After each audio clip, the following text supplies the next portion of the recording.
غیر قانونی طور پر بھارت کے زیر تسلط جموں کشمیر میں بی جے پی کی زیر قیادت وسطائی بھارتی حکومت نے کشمیریوں کے خلاف اپنا کریک ڈاؤن تیز کرتے ہوئے 4272 افراد کی جائیدادوں کو بلیک لسٹ کر کے ان کی خرید و فروخت اور منتقلی پر پابندی عائد کر دی ہے۔ بھارتی پولیس کے ایک سینئر اہلکار نے تصدیق کی ہے کہ یہ اقدام مقبوضہ جموں کشمیر میں حق خود ارادیت کے حصول کی کشمیریوں کی منصفانہ تحریک کو دبانے کی ایک منظم کوشش کا حصہ ہے۔ سینئر آفیسر نے مزید کہا ہے کہ اس اقدام میں کشمیریوں کی جائیدادوں کی ضبطی، مسلم سرکاری ملازمین کی جبری برطرفی اور آزادی پسند تنظیموں پر پابندی عائد کرنا شامل ہے۔ واضح ہے کہ بھارتی قابضین نے پہلے ہی متعدد حریت رہنماؤں، کارکنوں اور تنظیموں کی جائیدادیں ضبط کر رکھی ہیں۔ کل جماعتی حریت کانفرنس کے ترجمان ایڈوکیٹ عبدالرشید منہاس نے سری نگر میں ایک بیان میں کشمیریوں کی املاک کو بلیک لسٹ کرنے کی شدید مذمت کرتے ہوئے کہا ہے کہ اس طرح کے اقدامات سے کشمیری عوام کی جائز خواہشات کو مجروح کرنے کی مودی حکومت کی جاری مہم کی عکاسی ہوتی ہے۔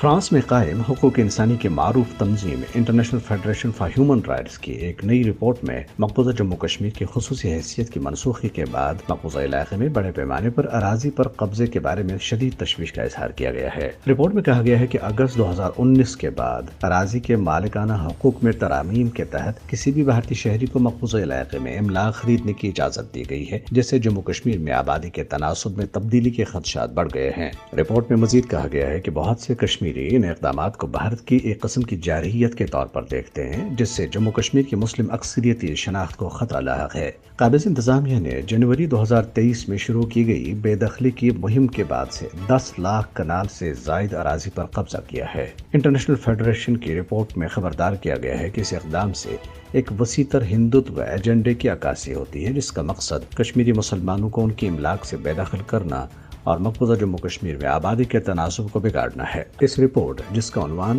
آپ کی سرزمین ہماری ہے، کشمیر میں بھارت کی زمینی حقوق کی خلاف ورزیاں کے عنوان سے رپورٹ میں ان پامالیوں کو دور کرنے اور ان پر روک لگانے کی فوری ضرورت پر زور دیا گیا ہے۔ ادھر بھارتی فوجیوں نے بارامولہ کے علاقے کریری اور کشتواڑ کے علاقے چاتروں میں محاصرے اور تلاشی کی کارروائیاں جاری رکھی۔